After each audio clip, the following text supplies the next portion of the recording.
My name is Alara, and I'm 34 years old. 10 years ago, my life was a carefully curated canvas, each stroke of paint precisely where I had planned it.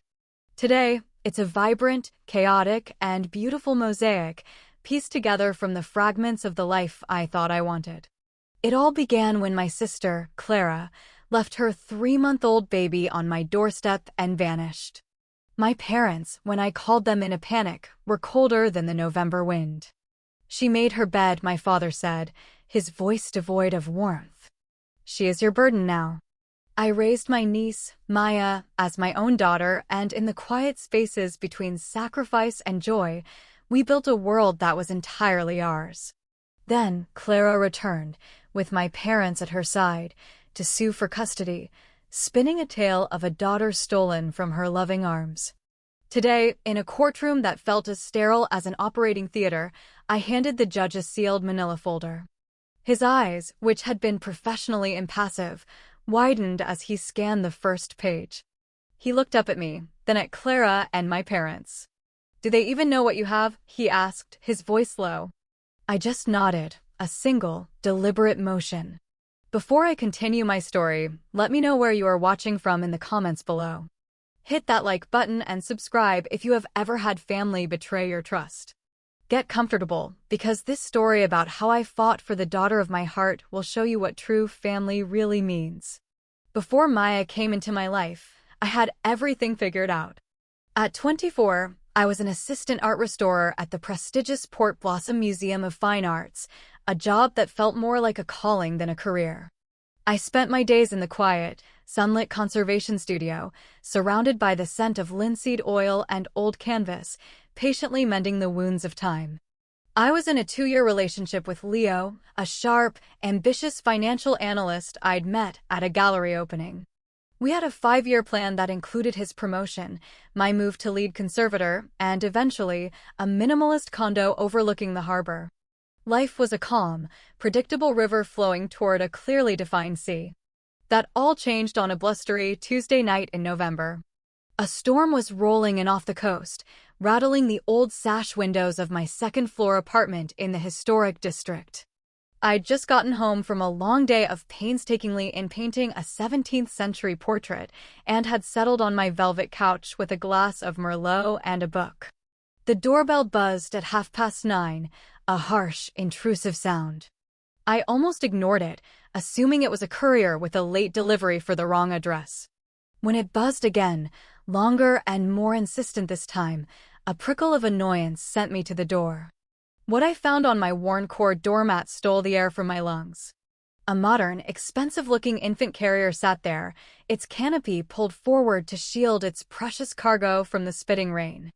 When I knelt and pulled back the gray flannel, I found a tiny baby girl, maybe 3 months old, with cheeks like ripe peaches and a soft fuzz of dark hair, just like my sister Clara's had been when she was a baby.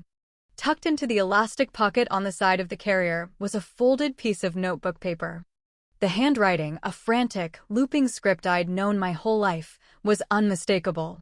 "Her name is Maya. I can't do this. Take care of her. I'm sorry." That was it. 10 words that shattered my world into 1,000 pieces. I scanned the wet, lamplit street, but the only movement was the skeletal dance of tree branches in the wind. Clara's car was gone. Her life was gone. I called her mobile phone, my fingers trembling so badly I had to dial twice. It went straight to a full voicemail box. I brought Maya inside, the carrier feeling impossibly heavy in my shaking hands. She was sleeping peacefully, her little chest rising and falling in a steady rhythm, utterly unaware that the axis of her universe had just tilted. My first call after trying Clara was to my parents. Their reaction is a wound that, even after a decade, has never fully healed. "We told her this would happen," my mother said, her voice sharp with a brittle, "I told you so" satisfaction. "We told her having a child with that boy was a mistake." Typical Clara, always running from her messes. "But what do I do?" I pleaded, panic clawing at my throat. "I can't just keep a baby. I don't know the first thing about babies." "She's your burden now," my father said, his tone as final as a gavel strike. We're done cleaning up after your sister. We're too old for this drama. She left her with me, not you, I argued, my voice cracking. She's your granddaughter. And we never asked to be grandparents, my mother retorted. Especially not to the child of some musician she met in a bar. They hung up shortly after, refusing my desperate request for them to come over for any kind of help or guidance. I sat on my antique Persian rug, the one I'd spent months saving for, and just stared at the sleeping infant. I was overwhelmed, adrift in a sea of responsibility I had never asked for. Maya woke up a few minutes later, her face crumpling into a cry of hunger that sent a jolt of pure terror through me. I had nothing for a baby in my apartment. No formula, no nappies, no bottles. Nothing. I called Leo, hoping for a lifeline. His response was a bucket of ice water. A baby? Your sister just dumped her kid on you? That's insane, Alara. You need to call Child Protective Services. I can't just call social services in the middle of the night, Leo. She's my niece, I said, my voice thin. Can you please just go to the 24-hour pharmacy and get some formula and nappies? I don't know what to buy. This is not our problem, he said firmly, and in his voice, I heard the future of our 5-year plan crumbling to dust. This is exactly the kind of chaos your sister always creates. Don't get dragged into it. I hung up, a profound and chilling loneliness settling over me. I was entirely on my own. I carefully buckled Maya back into her carrier and drove to the nearest all-night supermarket. I wandered the baby aisle in my work clothes, smelling faintly of turpentine, frantically Googling what kind of formula to buy for a 3-month-old and trying to guess what size nappies she would need. A kind, grandmotherly woman working the night shift saw my distress and helped me assemble a starter kit of essentials, her eyes full of a gentle concern that felt more parental than my own parents' reaction. That first night was a bewildering marathon of crying, formula temperature checks, and clumsy nappy changes.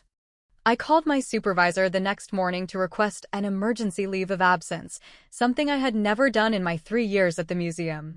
Knowing my impeccable record, she granted me 2 weeks without question. I filed a report with the Port Blossom police that morning, but they weren't particularly concerned. A mother leaving her child with a close relative wasn't a crime, they explained. Clara wasn't missing, she had chosen to leave. They took my information but warned me not to expect much. I also called a family lawyer who explained the long, expensive process of filing for temporary guardianship. Those first few days were a fog of contradictory emotions. I was incandescent with rage at Clara for her selfishness, for abandoning her beautiful child, for detonating a bomb in the middle of my carefully constructed life. But every time I looked at Maya, at her tiny, perfect fingers curled around mine, at her wide, trusting eyes, my anger dissolved into a fierce, protective love. She was a blameless soul, completely dependent on someone to care for her. That first night, I made a makeshift bed for her in a clean laundry basket lined with my softest cashmere sweaters and slept on the floor beside her, waking every 2 hours to her hungry cries. As I fed her in the quiet, pre-dawn darkness, watching her tiny face relax in contentment, I whispered a promise I would keep for the next decade. I don't know what happened with your mom, little one, but I'm here now. I'll figure this out. You're safe with me. Within 2 weeks, it became achingly clear that Clara was not coming back. I had to make sweeping changes to accommodate Maya in my life. My 1-bedroom apartment, a sanctuary of quiet solitude, was too small for both of us. I broke my lease and found a 2-bedroom garden apartment in a quieter, more family-friendly neighborhood, stretching my budget to its breaking point. The moving costs, the cot, the changing table, and the sudden reduction in my work hours decimated the savings I had earmarked for a future down payment with Leo. But I was fiercely determined to create a stable, nurturing nest for Maya. Becoming an instant mother was nothing like the gentle, prepared for journey I had always imagined. There was no time for parenting books or decorating a nursery. I learned on the fly, driven by pure necessity. I often called the museum's head of education, a mother of 4, for advice when Maya had a slight fever or wouldn't stop crying. My meticulous nature, which made me a good restorer, was now applied to sterilizing bottles and tracking feeding schedules. Work became a complicated balancing act. I couldn't sustain the long, focused hours required for delicate restoration projects. I made the painful decision to leave my dream job at the museum and took a position teaching art history at the local community college. The pay was less, but the hours were predictable and allowed me to arrange childcare with a warm, capable woman named Mrs. Gable, who ran a small daycare from her home. The career I had been so passionate about was put on indefinite hold. The legal process of becoming Maya's temporary guardian was invasive and expensive. I spent countless hours filling out paperwork, meeting with court-appointed social workers, and attending hearings. Without Clara present to formally relinquish her rights, everything took twice as long. I was fingerprinted, my home was inspected, and my entire life, my finances, my social life, my mental health was scrutinized to determine if I was a fit parent for my own niece. While all this was happening, my relationship with Leo disintegrated. His initial reluctance to help curdled into open resentment. "I didn't sign up to date a single mom, Alara," he said during one of our increasingly tense arguments. "We had plans. Traveling, building our careers, investing. How does any of that happen now?" "Life happens, Leo," I told him, my voice weary. "Plans change." What was I supposed to do? Leave her in a shelter? "Maybe that would have been better for everyone," he muttered, not quite under his breath. That was the end. His words were a splash of cold water, waking me up to the truth of his character. I packed the few things he kept at my apartment in a box and left it outside his door. Losing him hurt, but it was a clean break. His suggestion that I should have abandoned Maya to the system was a betrayal of a different, more fundamental kind. My parents made rare, brief appearances during that first year, their visits always laced with criticism. My mother would survey my small, baby-proofed apartment with thinly veiled disapproval, making comments about how tired I looked or how the space was cluttered with garish plastic toys. She would hold Maya awkwardly for a moment, as if she were a fragile, alien object, before handing her back. "You're spoiling her, letting her sleep in your room," she would say. "But I suppose you don't know any better." My father rarely engaged with Maya at all. He would stand in the doorway, arms crossed, a silent, disapproving statue. "Any word from Clara?" he would ask, his voice tight. It was the only question he ever asked, his anger at his absent daughter eclipsing any potential affection for his granddaughter. If I had heard from Clara, they would have been the last to know. They had made their position clear from the very first night. Thankfully, support came from unexpected places. My new colleagues at the community college threw me a surprise baby shower, gifting me practical items and hand-me-downs from their own children. My next-door neighbor, Mrs. Gable, the same woman who ran Maya's daycare, became a surrogate grandmother, offering to watch Maya for an hour so I could go grocery shopping and teaching me her secret recipe for teething biscuits. Around month 3 of caring for Maya, I used what little was left of my savings to hire a private investigator. He found a faint trail suggesting Clara had traveled west to Vancouver. There were records of her working as a waitress for a few weeks, but then the trail went cold. It was a strange mix of relief and heartbreak to know she was alive, but actively choosing to stay away. Despite the chaos and hardship, Maya thrived. She rolled over, she sat up, she crawled, and one evening, as I was feeding her pureed pears, she looked at me and said her first word, "Ella." It became her name for me, a sound that melted my heart every time I heard it. Each milestone was a bittersweet celebration, meticulously documented in photo albums and a memory box I kept for a future where she might want to see the evidence of her own beginning.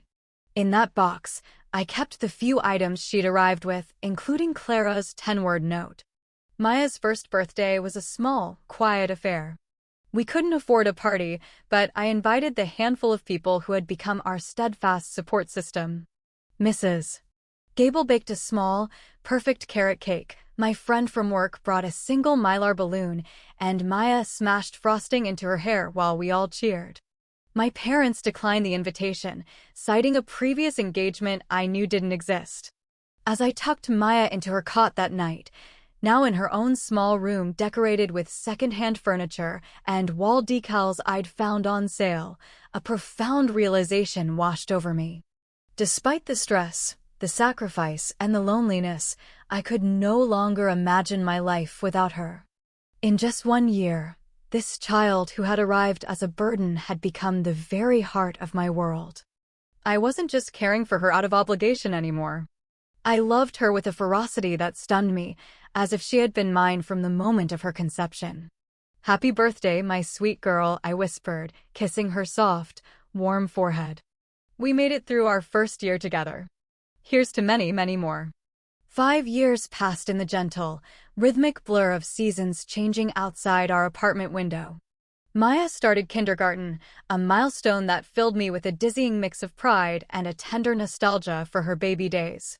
Our mornings were a well-practiced ballet of toast-making, hair-brushing, and last-minute searches for a missing sock or a library book. Maya was an incandescently bright child, waking me most mornings by climbing into my bed with her stuffed owl, hoot, and a waterfall of questions about the world. "Ella, why is the sky blue? Can we have waffles for dinner? Do worms have feelings?" My job at the community college provided the stability and family-friendly hours I needed. My grand ambitions of becoming a renowned art restorer had been replaced by the quieter, more profound satisfaction of being present for school plays and helping with papier-mâché volcanoes. Our apartment had transformed from a bachelorette pad into a true home, its walls a gallery of Maya's vibrant, imaginative artwork and photos charting our journey together. She had a remarkable personality, a blend of her mother's artistic flair and a steady, empathetic nature that was all her own. We established small, sacred traditions that anchored our weeks. Friday nights were for building pillow forts in the living room and watching animated movies with a giant bowl of popcorn between us. Sunday mornings were for visiting the Port Blossom Farmers Market, where Maya would charm the vendors into giving her slices of apple and I'd buy fresh flowers to brighten our small kitchen. These simple rituals created the bedrock of security that all children crave, especially those whose lives began with a tremor. As Maya grew, so did her questions about her origins. I had always been honest with her in gentle, age-appropriate ways. I explained that her mother was my sister, Clara, who had been very young and not ready to be a mummy when Maya was born. "Where is she now?" Maya would ask, her brow furrowed with a child's earnest curiosity. "I don't know exactly, sweetheart," I would answer truthfully. "But she made sure you came to me because she knew I would love you more than anything." "Will she ever come back?" "I don't know that either, my love. But no matter what happens, you and I are a family. Forever." To help her understand, I created a personalized storybook for her, with my own illustrations, called Maya's Heart Family. It showed how families come in all shapes and sizes, some with 2 dads, some with grandparents, some with just one parent, and some, like ours, with an aunt who became a mother. My parents remained a distant, critical presence, visiting a few times a year for birthdays or holidays. My mother would bring extravagant gifts that were completely unsuited to Maya's interests, a frilly, expensive doll for a girl who loved building complex Lego starships, demonstrating how little she knew her own granddaughter. "She should really be in piano lessons by now," my mother would comment, looking around my modest living room. "All the girls in her class are." My father remained emotionally remote, asking perfunctory questions about school, but never once getting down on the floor to build with her or read her a story. His frozen anger at Clara seemed to have extended to Maya, a living reminder of his disappointment. Maya, who was sensitive and perceptive, would grow quiet and watchful during their visits, her natural ebullience dimmed by their lack of warmth. My own personal life was a quiet, dormant landscape. Dating as a single parent was challenging enough, but explaining my unique situation felt like a hurdle too high for most. The few men I met would grow distant when they understood the depth and permanence of my commitment to Maya. I chose to pour my energy into her needs rather than pursue relationships that might bring more instability into our lives. Our chosen family, however, continued to grow and thrive. I joined a local parenting group, finding camaraderie with other single mothers. Maya formed deep friendships with the children of my neighbors and colleagues, a network of aunties and cousins who celebrated milestones with us. Financial stability remained a constant concern. I took on a side job grading papers online 2 evenings a week after Maya was asleep to start a university fund for her. It meant less sleep and a tighter budget, but the growing balance in that account gave me a sense of peace, a tangible promise of her future security. When Maya was 6, after years of disciplined saving, we took our first real holiday, a trip to the coast, to Tofino, where she saw the ocean for the first time. Watching her face alight with wonder as a wave chased her up the sand made every extra shift and every sacrifice feel insignificant. As I approached the 5-year anniversary of Maya's arrival, I often found myself reflecting on the profound transformation of my life. My bookshelf was filled with children's stories instead of art history tomes. My fridge was covered in spelling tests and finger paintings instead of invitations to gallery openings.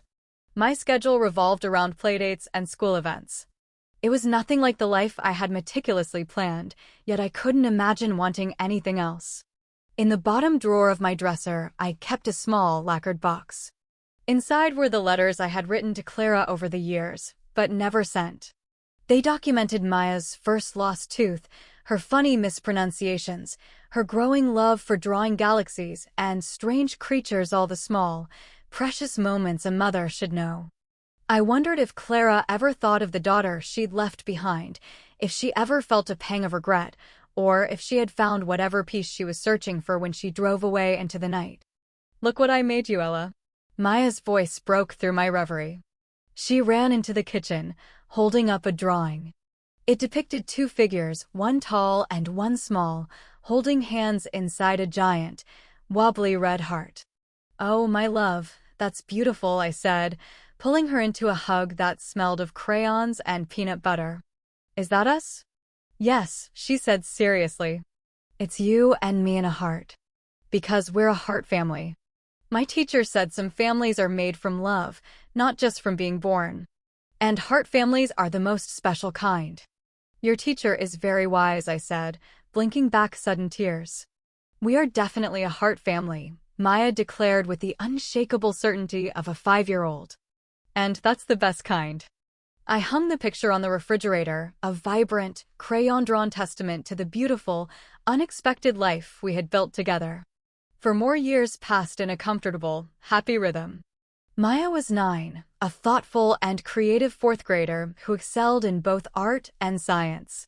She had grown into a resilient, kind-hearted girl with her mother's artistic talent, but a steadiness of character that was entirely her own.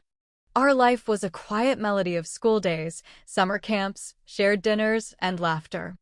The phone call that disrupted our harmony came on an ordinary Tuesday evening in October. I was helping Maya glue cotton balls onto a diagram of the water cycle for her science project. An unknown number from a local area code flashed on my screen. I almost let it go to voicemail, but some strange instinct made me answer. "Hello, Alara?" The voice was hesitant, layered with a decade of silence, yet instantly familiar. "It's Clara." My hand tightened on the phone. I stood up and walked quickly into my bedroom, closing the door behind me, away from Maya's curious gaze. "Clara? Where are you? Are you okay?" "I'm fine. I'm in Port Blossom. I was hoping we could meet. To talk." We arranged to meet at a quiet cafe the following day while Maya was at school. I lay awake most of the night, a turbulent storm of anger, anxiety, and a sliver of long-buried hope churning inside me. I told Maya I had a meeting at the college, hating the small deception but knowing I needed to understand what Clara wanted before I could even consider involving Maya. The woman who walked into the cafe was a stranger in my sister's skin. Clara was 32 now, her wild, dark curls tamed into a sleek, professional bob. She wore a crisp linen blazer and carried a leather satchel that looked expensive. She looked healthy, poised, and a world away from the desperate, haunted girl who had abandoned her child. "You look good," she said, her smile not quite reaching her eyes as she sat down. "Really good." You too, I replied, studying her face for some trace of the sister I had once known. You seem well. I am, she said, her polished composure at odds with the way she twisted a napkin in her hands. I've been sober for 7 years. I went to rehab, got a degree in marketing. I'm married. To a good man. His name is Richard. She unfurled the story of her lost decade, a tale of hitting rock bottom in Vancouver, of addiction and homelessness, followed by a hard-won recovery. She'd met Richard, a successful real estate developer, at a charity event. They had married 2 years ago. They had no children of their own. I wasn't fit to be a mother then, Alara, she admitted, her voice cracking for the first time. I was a mess. The guilt of what I was doing to myself, what I could have done to her the night I brought her to you. I knew if I kept her, I would destroy her. Leaving her with you was the only sane, selfless thing I did in that entire dark time. I pulled out my phone and, with a strange sense of detachment, showed her the life she had missed. A decade of photos scrolled by, Maya's first day of kindergarten, dressed as a ladybug for Halloween, beaming with a gap-toothed smile on her 7th birthday, proudly holding up a painting of a swirling nebula. Clara's carefully constructed composure crumbled. Tears streamed down her face as she swiped through the evidence of her absence. She's so beautiful, she whispered. So big. And she looks so happy. You've done an incredible job, Alara. My emotions were a tangled mess. The old, deep-seated anger warred with a new, cautious hope. Perhaps Maya could finally have some connection to her birth mother, a piece of her story that had always been missing. I'd like to meet her, Clara said finally, her voice thick with emotion. If you think that would be all right. After consulting with a child therapist, I carefully arranged the first meeting. I prepared Maya by explaining that my sister, her birth mother, had been unwell for a long time but was better now and wanted to meet her. I emphasized over and over that nothing would change about our life together, that I would always be her mom. The meeting took place at the Science Center, a neutral, engaging space. Maya was uncharacteristically quiet, her hand clutching mine as Clara approached, her own face pale with nerves. Hello, Maya, Clara said softly. I've wanted to meet you for a very long time. Hi, Maya replied, half hiding behind my leg. Ella says you're her sister. That's right. And I'm also your birth mother. That means you grew in my tummy before you were born. Maya nodded solemnly, processing this. But Ella is my real mum, she stated, with the simple, devastating clarity of a child. Because she takes care of me and loves me and reads to me and makes me soup when I'm sick. Clara's eyes welled with tears, but she smiled bravely. That is absolutely right, Maya. You are very, very lucky to have such a wonderful mum. Over the next few months, Clara became a careful, tentative presence in our lives. We established a routine of supervised visits, a trip to the park, an afternoon at the aquarium. Clara was respectful of my boundaries, always deferring to me, never overstepping. She brought thoughtful gifts, a high-quality sketch pad, a book about female astronomers that showed she was paying attention to the person Maya actually was. Then, about 6 months after her return, Clara dropped a bombshell. She and Richard were moving to Port Blossom permanently. He was opening a branch of his company here. She'd taken a job at a local marketing firm. They had already bought a house in Willow Creek, a new, upscale suburban development. We want to be closer to Maya, she explained over coffee, her eyes shining with an intensity that set off a faint alarm bell in my head. To be a real part of her life. I pushed my unease aside, telling myself this could be a good thing for Maya. The dinner invitation came a week later. The house was enormous, a modern structure of glass and stone that felt cold and impersonal. Richard was charming, almost too charming, complimenting my work at the college and asking Maya intelligent questions about her science fair project. Yet there was something performative about it all, a slickness that felt unsettling. And I noticed the way he watched Clara, a subtle, proprietary gaze, as if he were a director monitoring his lead actress. The other shoe dropped over dessert. We've been thinking, Clara began, glancing at Richard for reinforcement.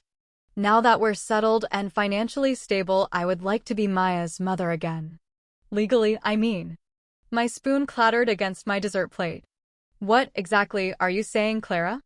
We think it would be best for Maya to live with us, Richard interjected smoothly, taking over the conversation. Of course, you'd have unlimited visitation, Alara. You've done an amazing job, no one is denying that. But a child belongs with her mother. I am her mother, I said, my voice dangerously low, acutely aware of Maya in the next room, showing Richard her sketchbook. I have been her mother every single day for 10 years while you were nowhere to be found. Biologically, I am her mother, Clara countered, her voice gaining a strength I hadn't heard before. And I'm in a much better position to provide for her now. You're in a small, rented apartment, working 2 jobs. We have a house with a garden in the best school district. Richard has a successful business. She could have everything. Private lessons, international holidays, a trust fund for university. She already has everything she needs, I said, my voice shaking with a cold fury. She has love, stability, and security with the only parent she has ever known. The conversation ended there, a thick, ugly tension hanging in the air. As I drove Maya home that night, I felt a familiar, chilling sense of being utterly alone in a fight I hadn't seen coming. The final betrayal came a week later, when my parents called and invited us for Sunday dinner, a rare occurrence.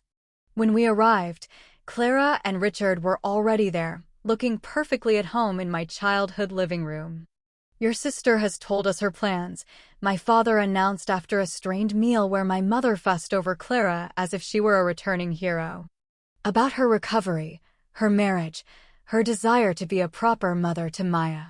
She's turned her life around, my mother added, beaming at Clara. We're so proud of her. A cold dread spread through me. How long have you been in contact with her? I asked, the pieces clicking into place with sickening clarity. My parents exchanged a guilty look. She reached out about 3 years ago, my father admitted. After she got out of rehab. 3 years. I repeated, the words feeling like ash in my mouth. You've known where she was for 3 years and you never told me? She asked us not to, my mother said defensively. She wanted to get her life together first. And now that she has, my father continued, his voice taking on a righteous tone, we think it's time to do what's best for Maya. Clara and Richard can provide a traditional, 2-parent family. You've done your part, Alara, but it's time for her to be with her real mother. Blood is blood, my mother added, a phrase I was beginning to despise. The treachery of the years of secrets, the casual dismissal of my decade of love and sacrifice was staggering. I stood up abruptly. We're leaving. Maya, get your coat. But we haven't had dessert, Maya protested, her eyes wide with confusion at the palpable tension. We'll get ice cream on the way home, I promised, my voice tight. As we drove away, I glanced in the rearview mirror and saw them all standing on the porch, me parents, Clara, and Richard. A united front, assembled against me. In the quiet of the car, Maya's small voice broke the silence. Ella? Grandma said I might go live with Aunt Clara and Uncle Richard. Is that true? My heart fractured. I pulled the car over to the curb, turned off the engine, and faced her. Listen to me, Maya. You live with me. You and I are a family. Nothing is going to change that. I promise. Her lower lip trembled. Cross your heart. Cross my heart, I said, making the solemn gesture we'd used since she was a toddler. No one is ever going to take you away from me. That night, as I held my sleeping daughter, soothing her through a nightmare where she cried out, "Don't make me go," a cold, hard resolve settled in my bones. They had started a war. I would finish it. The certified letter arrived 3 weeks later, its formal, sterile language delivering a devastating blow. Clara Parker and Richard Ames versus Alara Vance. Petition for restoration of parental rights and transfer of custody. The court date was set for 1 month later. The legal terms felt like physical assaults, biological parent, termination of guardianship, best interests of the minor child, psychological evaluation. The life Maya and I had so carefully built could be dismantled by a stranger in a black robe. I emptied my savings account and took out a personal loan to hire Anya Sharma, a sharp, compassionate family law attorney whose name had been passed to me by a friend. Her office was calm and welcoming, but her assessment was stark. "I won't sugarcoat this, Alara," she said, her expression serious. "The courts do favor biological parents. However, 10 years is a lifetime for a child. A judge will be very reluctant to sever a primary attachment and disrupt a stable environment without an extremely compelling reason. Our entire case will be built on that stability." We began to build our defense. I gathered a decade's worth of evidence, school reports showing perfect attendance at parent-teacher conferences, medical records documenting every checkup and scraped knee, photos, home videos, and heartfelt letters from Maya's teachers, our neighbors, and the parents of her friends, all attesting to the loving, secure home we shared. Then the initial filings from Clara's lawyer arrived. They included sworn affidavits from my parents that made me physically ill to read. My mother claimed I had manipulated the situation to alienate Maya from her biological family. My father alleged that I had hoarded Maya, refusing their numerous requests for family time. They painted Clara as a tragic victim and me as a cold, controlling gatekeeper. "This is all lies," I told Anya, my hands shaking as I held the papers. They barely visited. They were critical every time they did. They knew where Clara was for years and said nothing. "This is what these battles do," Anya said grimly. "They turn people into the worst versions of themselves. The good news is lies can be disproven. We'll document everything." The stress began to take a visible toll on Maya. She became withdrawn, had trouble sleeping, and her teacher reported that she was distracted and anxious in class. I found a wonderful child psychologist to help her process her fears, trying to shield her from the legal ugliness while giving her a safe space to voice her feelings. The child exhibits significant anxiety related to a potential disruption of her primary attachment, the psychologist's report read. Forcing a change in custody would likely be deeply traumatic. A nagging suspicion about the timing of Clara's return almost exactly 10 years after she'd left told "Leave me alone." On a hunch, I rehired the private investigator who had found the faint trail to Vancouver all those years ago. I asked him to dig into Clara and Richard's perfect-looking life. 2 weeks later, he called me with an urgent tone. "I found something, Alara. Something big." He laid out his findings on my kitchen table. It was a trail of digital breadcrumbs. Richard Ames had been systematically searching for Maya's biological father for the past 6 months. Why would he do that? I asked, confused. Clara never even told me his name. Because of this, the investigator said, sliding a financial statement across the table. The man he'd identified, a musician named Ethan Hayes, had inherited a multi-million-dollar estate from his tech mogul grandfather about a year ago. The pieces clicked into place with horrifying clarity. The sudden move, the expensive lawyer, the custody suit. It wasn't about motherly love. It was a calculated, financial maneuver. If Clara regained custody, she and Richard could establish paternity and sue for a massive amount of retroactive and future child support, money they would control. I also found this, he added, pointing to another document. Richard's real estate company is heavily in debt. That big house is mortgaged to the hilt. They need a windfall. The final piece of the puzzle was documented proofmails and phone records off my parents' communication with Clara, dating back 3 years, directly contradicting their sworn statements to the court. I gathered every piece of this damning evidence into a single manila folder. When Anya saw it, her professional composure broke for a second. A slow, grim smile spread across her face. Well, she said softly. This changes the game completely. The county courthouse was a solemn, imposing building of gray stone and polished marble. I wore a simple, navy blue dress, the most professional thing I owned, wanting to project an image of quiet strength and stability. Maya was spending the day with Mrs. Gable, shielded from the tense, adult conflict of the courtroom. Across the aisle, Clara and Richard sat at their table, a portrait of success. Clara wore a soft, cream-colored dress, the picture of maternal gentleness. Richard was in a perfectly tailored charcoal suit. Behind them sat my parents, my mother looking nervous, my father with his jaw set in stubborn conviction. Judge Alastair Finch, a man in his 60s with a reputation for being thorough and no-nonsense, called the court to order. The court's only concern here, he stated, his voice booming slightly in the quiet room, is the best interests of the child, Maya Vance. Clara testified first. She was a masterful actress, weeping as she told her story of a young, foolish girl lost to addiction, who had fought her way back to health and stability for the sole purpose of reclaiming her daughter. She painted a glowing picture of the life she and Richard could offer Maya: the big house, the financial security, the complete family with a mother and a father. Richard followed, his testimony smooth and confident.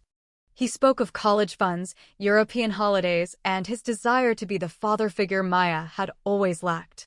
We can offer her opportunities that, with all due respect, Alara simply cannot, he concluded, giving me a look of faint pity. My parents' testimonies were the hardest to hear. My mother spoke of her joy at Clara's redemption, claiming I had been uncooperative and had prevented them from forming a bond with their granddaughter. My father stated bluntly, a child belongs with her mother. Alara did her duty, but it's time for Maya to come home to her real family. Each word was a fresh cut, a betrayal delivered under oath. I sat perfectly still, my hands clenched in my lap, focusing on my breathing, holding myself together for Maya. When it was my turn, I did not perform. I simply told our story. I spoke of the first terrifying night, of learning to be a mother on my own, of the small joys and the quiet struggles. I described our Friday night pillow forts, our Sunday market trips, the Hart family drawing still on our refrigerator. I am not Maya's biological mother, I concluded, my voice clear and steady, but I am her mother in every way that matters. I have been there for every fever, every nightmare, every scraped knee, and every celebration for 10 years. I may not be able to give her a mansion or a trust fund, but I have given her my entire heart and a home built on unconditional love and unwavering consistency. A home she knows is hers forever. Then, the moment arrived. Anya stood. Your Honor, the defense would like to submit this sealed folder into evidence.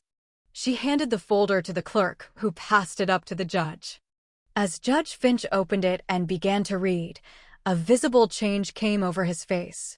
His impassive judicial mask slipped, replaced by a look of deep concentration, then stern disapproval. He read for several long minutes, the courtroom silence save for the rustle of paper. Finally, he looked up, his gaze sweeping over Clara, Richard, and my parents. It was a look of profound disappointment. Counsel, approach the bench, he commanded. After a hushed, intense conference with the lawyers, he addressed Clara directly. Ms. Parker, are you aware of the contents of this folder? Clara shook her head, a flicker of uncertainty in her eyes. No, Your Honor. It contains, among other things, the judge said, his voice laced with ice, documented evidence of your husband's extensive research into the financial status of Maya's biological father, who, it turns out, recently came into a significant inheritance. A gasp rippled through the courtroom. Clara's face went white as she whipped her head around to stare at Richard, whose slick composure had finally cracked. Furthermore, the judge continued, his gaze landing on my parents, it contains phone records and emails proving that you, Mr. and Mrs. Vance, have been in regular contact with your daughter Clara for at least 3 years, directly perjuring yourselves in your sworn testimony today. My father shrank in his seat. My mother looked as if she might faint. Perjury is a very serious crime, Judge Finch reminded them coldly, before turning his attention back to Clara. Ms. Parker, were you aware that this custody petition was, in large part, a financially motivated scheme? Clara's composure shattered completely. Richard handled the strategy, she stammered. He said it would help our case. The evidence in this folder, the judge said, his voice resonating with finality, paints a very ugly picture. One of greed, deception, and the weaponization of a child for financial gain. He took a deep breath, his decision already made. Having reviewed all the evidence and testimony, it is the finding of this court that the best interests of the minor child, Maya Vance, are unequivocally served by her remaining in the sole legal custody of her aunt and de facto parent, Ms. Alara Vance. This petition is denied. Vehemently. A wave of relief so powerful it almost buckled my knees washed over me. Anya squeezed my arm, her smile wide and genuine. We had won. Maya was safe. Our life was safe. As the court adjourned, I saw Clara in a furious, whispered argument with Richard. My parents sat frozen, looking small and defeated. Clara approached me as I was packing my bag, her face tear-streaked and blotchy. I never wanted, she began, her voice a hoarse whisper. It got so complicated. No, Clara, I said, too emotionally exhausted for anger. It was always very simple. You just had to choose her. And you didn't. I turned and walked out of the courtroom, leaving the ruins of their lives behind me, and stepped out into the bright, clear sunshine, ready to go home to my daughter. The moment I walked through Mrs. Gable's front door, Maya ran to me, her face a mask of anxious hope. What happened? What did the judge say? I knelt down, taking her small hands in mine. The judge said you're staying with me, I told her, my voice thick with emotion. Always. We're still a family. Nothing is changing. She collapsed against me, her whole body shaking with relief, and wrapped her arms around my neck. You promised, she whispered into my shoulder. You cross your heart promised. I will always keep my promises to you, I said, holding her tightly, breathing in the familiar, comforting scent of her shampoo, finally allowing myself to feel the full, bone-deep relief of our victory. That night, we celebrated with pizza on the living room floor and a pint of her favorite salted caramel ice cream. As she chattered about her day, her natural joy and resilience returning now that the shadow of uncertainty was gone, I felt a profound sense of peace. In the weeks that followed, I established firm, necessary boundaries. I met with my parents and told them that if they wanted any relationship with Maya, it would be on my terms, supervised, infrequent, and with a zero-tolerance policy for any talk that undermined our family. They were humbled and ashamed, and they agreed. Clara called me a month later. She had left Richard and was moving back to Vancouver. She offered a real, unqualified apology, one free of excuses. You were the mother she deserved all along, Alara, she said, her voice small. Biology isn't what makes a parent. Love does. I see that now. It was a quiet, tentative step toward a different kind of future, one where she might one day be a healthy, distant part of Maya's life, an aunt in truth as well as name. Looking back on our journey, from that stormy night 10 years ago to this peaceful evening, I see that the life I had so carefully planned was a pale imitation of the one I was given. The unexpected path, the one forged through sacrifice, fear, and a love I never knew I was capable of, had led me to a truth more profound than any I had ever learned from a book. Family isn't about blood or biology or obligation.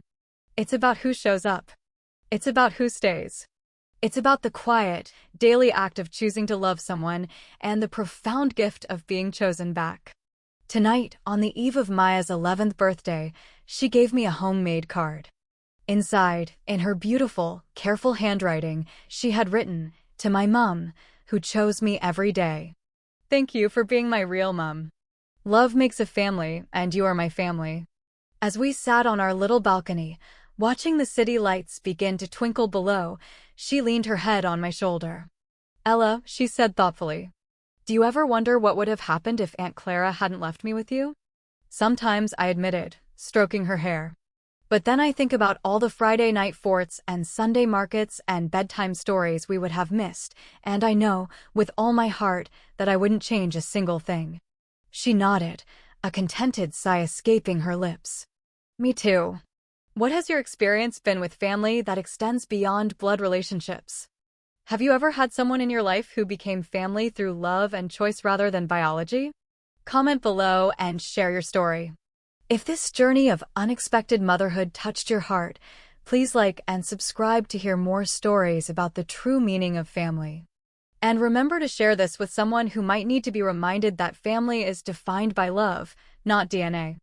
Thank you for listening to my story, and remember that sometimes the most beautiful families are the ones we build ourselves, one day of love at a time.